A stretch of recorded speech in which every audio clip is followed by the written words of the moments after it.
right, I see you're here at the Socialist table. Is that your organization? Yeah, my name's Tim Horace. I work with Phila Socialist. We're a local grassroots socialist organization based out of Philadelphia, obviously. Okay, and you're here at Occupy Philadelphia. Do you feel that this is an opportunity for you to sort of get people aware of what you're all about? Yeah, I mean, this is a time period where people are really fed up with the status quo and, you know, coming up, trying to figure out how best for our country and our world to move forward and face many of the problems that we're dealing with right now. We want to offer our voice to this conversation and what we think is the best way forward. Okay, and tell me about some of the services or some of the things that your organization would be doing out there. Yeah, absolutely. Right now we offer two main projects that we're focusing on. We're a small organization.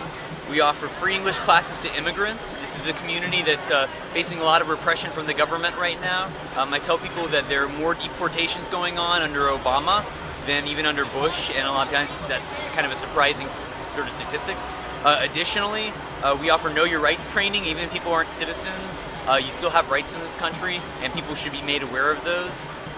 Additionally, we have a free Wi-Fi program that we're getting off the ground. Back in 2004, the city government said that they were going to be providing free internet access to the city. They teamed up with some of the largest corporations here in the area. They did not deliver the goods. We do not have this service, and it was quietly, you know, given an early grave. So we're trying to resuscitate this idea and make it a community-based one. We have two nodes up already broadcasting free Wi-Fi up in Port Richmond. We're hoping to create a corridor of free Wi-Fi all along Lehigh as we get more people involved and more money that we can raise for this project. And that's how we want to explain to people that socialism is a force for good in their lives. And that this is how we want to be perceived as an action-based group, not just people who talk or protest and expect somebody else to solve their problems. Okay, so you said that socialism can be a positive force in their life. Maybe you can expand on that a little bit. Tell me one or two things that socialism would do for someone that would improve their life. Okay, sure. Well, we believe that having access to basic things that we believe are human rights are something that we have to fight for. We think that everyone should have access to a home, some place to live. If you come down here to City Hall, you'll notice that many people are homeless, living out, camping here. This is a problem throughout the city and throughout our nation.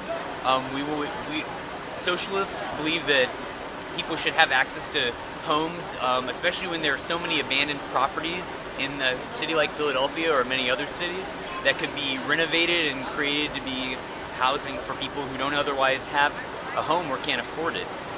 Additionally, we support the idea that everyone should have access to health care, to you know, being able to go into the doctor, that sort of thing should be something that should be accessible to everybody, simply because you're a human. Understood. So here at Occupy Philadelphia, do you feel that you've made some progress, or you've contacted with people, you know, connected with people? Absolutely. You know, I think that, as I said before, people are really looking for alternatives, and there are a lot of folks who are interested. You know, socialism has been given a very bad name in the United States for a long time, as I'm sure your readers or the watchers of your blog are familiar with.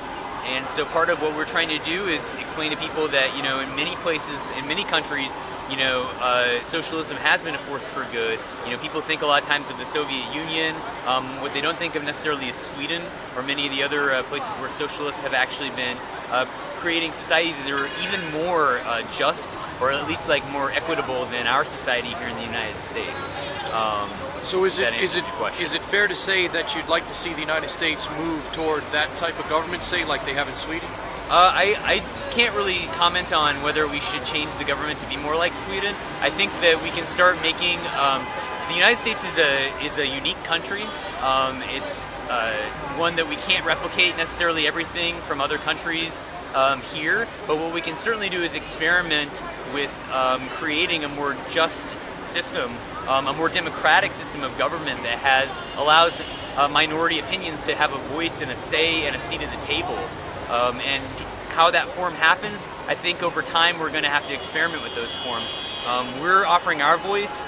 There are many other people out here who are talking about the same issue, and hopefully we'll be able to have a say at the table with the folks who are the powerful leaders of society and say, look, this is our perspective, this is what we believe, and we're like not leaving the table until we get it. So do you think today that those voices don't have a seat at the table? The voices of the poor, absolutely not.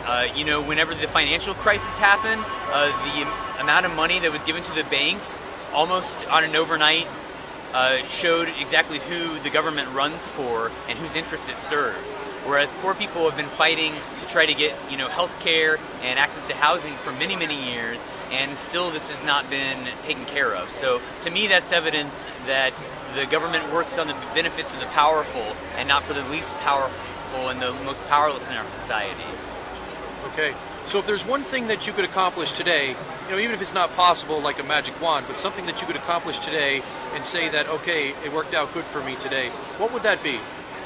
Well, just talking to people, and if I could bring one thing to the table today that I could offer people is to, take a second look at the socialist tradition and the many socialist men and women in this country who've tried to make it a better place and sometimes even succeeded. A. Philip Randolph organized one of the early sleeping car porters unions back in the day when it was a thoroughly racist industry. He helped and became the mentor of Martin Luther King Jr., who took a lot of the same social justice ideas, and as everybody knows him because he's a lot more famous. Socialists have a long history in this country, and take a second look and look at it with fresh eyes, and you might find that the result surprises you. All right, thank you very much. Yeah, thank you for having me. You're right.